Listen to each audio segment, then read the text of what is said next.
Hi everyone. Today we are not focusing on new conversations or vocabulary. Instead, we are going to practice our tongue. Because no matter what language you are learning, pronunciation is key. When we focus on pronunciation, our tongue and mouth muscles work more effectively. So, how do we practice our tongue? By tackling difficult words and sentences. One of the easiest and most fun ways to do this is by using tongue twisters. I have listed 4 tongue twisters here, each with their meaning. Pick one, practice it regularly, and speak it out loud as much as you can.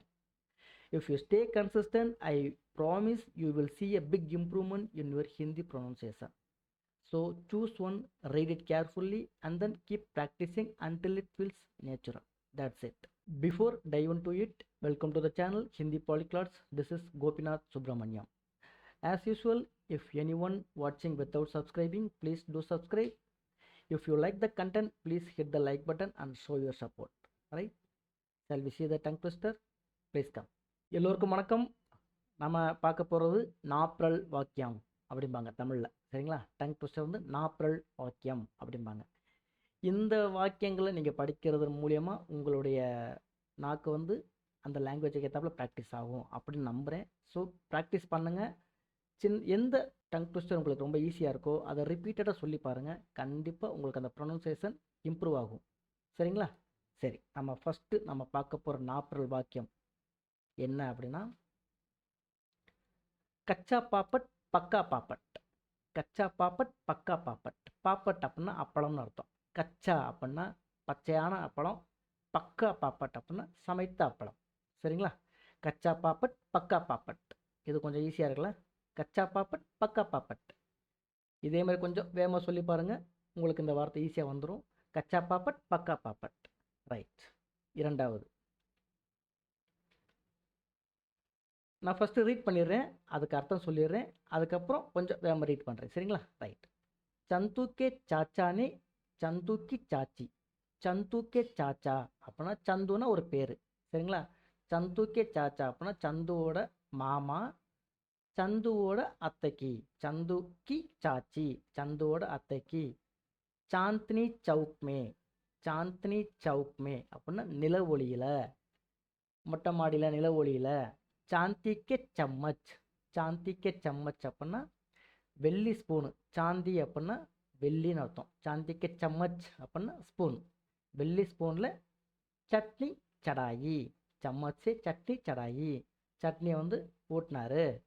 சாந்தோட மாமா வந்து சாந்தோட அத்தைக்கு வந்து நில ஒளியில் வெள்ளி ஸ்பூனில் சட்னி ஊட்டினாரு அப்படிங்கிறதான் meaning. சரிங்களா?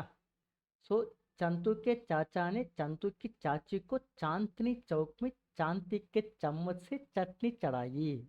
ரொம்ப லென்த்தாக இருக்குல்ல? ரைட். கொஞ்சம் ப்ராக்டிஸ் பண்ணுங்கள், கண்டிப்பாக உங்களுக்கு வந்துடும். சரிங்களா? இதை கொஞ்சம் புரிஞ்சுக்கிட்டு அர்த்தத்தை புரிஞ்சுக்கிட்டு நீங்கள் படிங்க, உங்களுக்கு ஈஸியாக வரும். சரிங்களா? சந்துக்கே சாச்சானே சந்துக்கே சாச்சிக்கோ சாந்தினி சவுக்மி சாந்திக்கே சம்மச்சி சட்னி சடாயி. சரிங்களா? இதை ரிப்பீட்டடாக சொல்லி பார்த்துட்டு இருந்தீங்களா உங்கள் நாக்கு அதுக்கு ஏற்றாப்புல ப்ராக்டிஸ் ஆகிரும். வார்த்தைகள் ஈஸியாக உங்களால் உச்சரிக்க முடியும். கண்டிப்பாக உங்களால் முடியும். ட்ரை பண்ணி பாருங்கள். சரிங்களா? ரைட். அடுத்து, ஊண்ட் ஊஞ்சா. ஊன்கி பீட் ஊஞ்சி. ஊஞ்சி பூஞ்ச் ஊன்கி. ஊண்ட் அப்படின்னா ஒட்டகம். ஊஞ்சா அப்படின்னா ஹைட்டு, உயரமாக இருக்கிறது.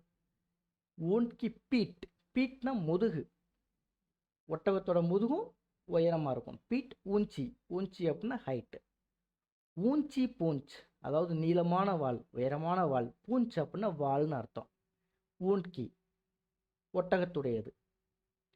ஊண்ட் ஊஞ்சா ஒட்டகம் உயரமானது. ஊன்கி பீட் ஊஞ்சி ஒட்டகத்தோட முதுகு உயரமாக இருக்கு. ஊஞ்சி பூஞ்ச் அதாவது நீளமான வால் இல்லாட்டின உயரமான வால், ஒட்டகத்தினுடையது.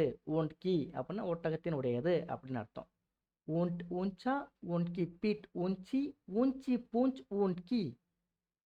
ஓகேவா? ஊண்ட் ஊஞ்சா ஊன்கி பீட் ஊஞ்சி ஊஞ்சி பூஞ்ச் ஊன்கி. அவ்வளோதான். அதை அப்படியே கொஞ்சம் முதல் ரீட் பண்ணுங்கள். கொஞ்சம் ரீடிங் நல்லா வந்துருச்சு அப்படின்னா கொஞ்சம் சத்தமாக கொஞ்சம் ஸ்பீடாக சொல்லி பாருங்கள். கண்டிப்பாக அந்த சென்டென்ஸ் உங்களுக்கு ப்ராக்டிஸ் ஆகிடும். ரைட்.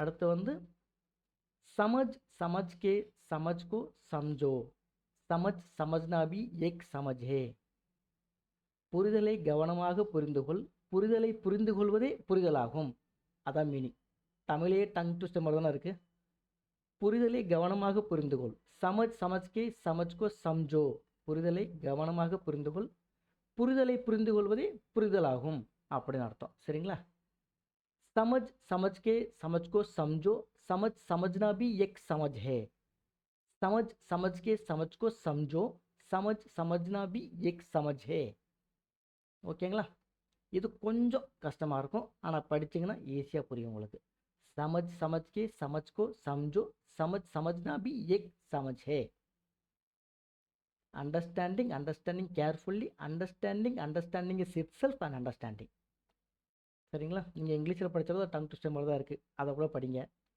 உங்களுக்கு இது ரொம்ப கஷ்டமாக இருந்ததுன்னா சரிங்களா ரைட் உங்களுக்கு இந்த கண்டென்ட் பிடிச்சிருக்கும்னு நம்புகிறேன் உங்களுக்கு பிடிச்சிருந்துச்சுன்னா லைக் பண்ணுங்கள் சப்ஸ்கிரைப் பண்ணுங்கள் அதை விட ரொம்ப முக்கியம் இதை பற்றி தெரியாதவங்களுக்கு ஷேர் பண்ணுங்கள் தேங்க்யூ